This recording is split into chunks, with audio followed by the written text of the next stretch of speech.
Hello friends, कैसे आप सब। तो देखिए, इस तरह के चाय पत्ती का वेस्ट, लहसुन प्याज के छिलके, सब्जियों के छिलके, फलों के छिलके, अंडे के छिलके आपके किचन से निकलते होंगे। अगर आप एक गार्डनर है तो ये आपके लिए ब्लैक गोल्ड साबित हो सकता है। तो इस वीडियो में हम यही जानेंगे कि ब्लैक गोल्ड कैसे साबित हो सकता है। उसके लिए हमें करना क्या है।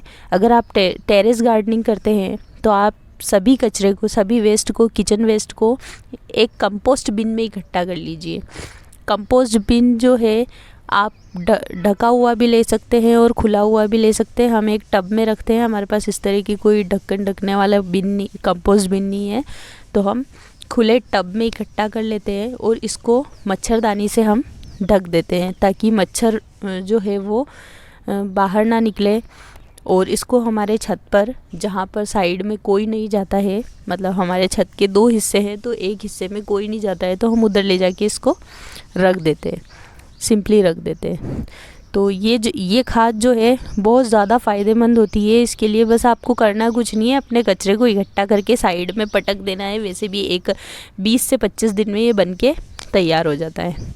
और अगर इसका लिक्विड फर्टिलाइज़र बनाना चाहें या फिर आप इसको इस तरह से बनाना चाहें कि इसमें गुड़ का पानी, छाछ वगैरह भी डालें, तो ऐसा भी कर सकते हैं। तो हमारे पास अभी उसके लिए कोई जगह नहीं है, तो हम सिंपल सूखा हुआ खाद ही हम बना लेते हैं। देखिए, इस तरह से ये बनकर तैयार हो जाता है। ये कुछ 1 महीने पहले हमने रखा था। देखिए, जो इस तरह की किचन वेस्ट से बनी जो खाद है, ये एक जैविक खाद है। इससे ये हमारी मिट्टी को बहुत ज़्यादा फ़ायदा देती है और उसके अलावा हमारे पौधों को सभी ज़रूरी पोषक तत्व देती है। तो अगर आपके इसमें कीड़े वगैरह पड़ जाते हैं तो आपको टेंशन नहीं लेनी है। वो कीड़े इसको खाद बनने में हेल्प करते हैं और साथ ही हमारे पौधों के लिए भी बहुत ज़्यादा फ़ायदेमंद होते हैं। ये जो किचन वेस्ट से बनाई हुई कंपोस्ट है, इससे मिट्टी की उर्वरा शक्ति बढ़ती है।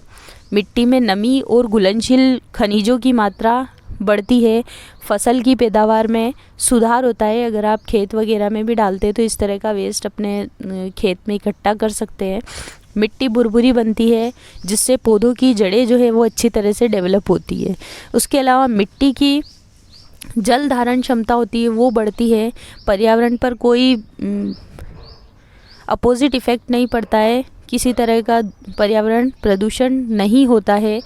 और इसमें जो मैंने अभी बोला था कीड़े वगैरह पड़ जाते, तो उससे आपको टेंशन नहीं लेनी है।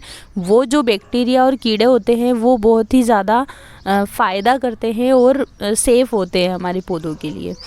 फसल की गुणवत्ता में सुधार होता है। तो ये इस तरह की खाद बनाने के लिए आपको करना क्या है, अपने किचन से बचे हुए जितने भी वेस्ट है उसको आपको इस्तेमाल कर लेना है। उसके अलावा आप अपने गार्डन की सूखी पत्तियाँ, लकड़ी या फिर कागज़ वगैरह या फिर पार्सल के बॉक्स का जो पुष्टे होते हैं वो आप ले सकते हैं, उसे भी इसमें मिक्स कर लीजिए।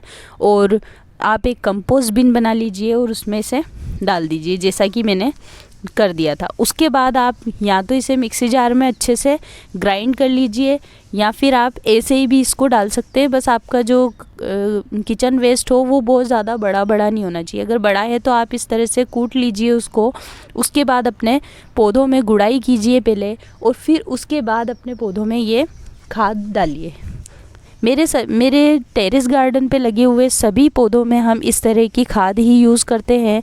ये देखिए, फलों का जो कचरा था वो भी मैंने काफ़ी टाइम से इकट्ठा करके रखा हुआ था, तो वो भी मैं इसमें मिक्स कर लेती हूँ। केले के छिलके हैं, संतरे के छिलके हैं, तरबूज के छिलके हैं, जो भी आपके किचन से वेस्ट निकलता है वो आप कुछ भी मत फेंकिए। हम कुछ भी नहीं फेंकते हैं, सबको इकट्ठा करके रखते हैं और इस तरह से खाद बना लेते हैं।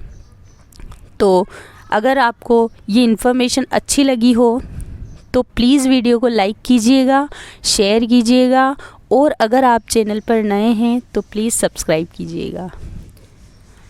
देखिए, मैं अपने सभी खाद को अच्छे से मिक्स कर लेती हूँ। नेक्स्ट वीडियो इसका यूज़ करेंगे।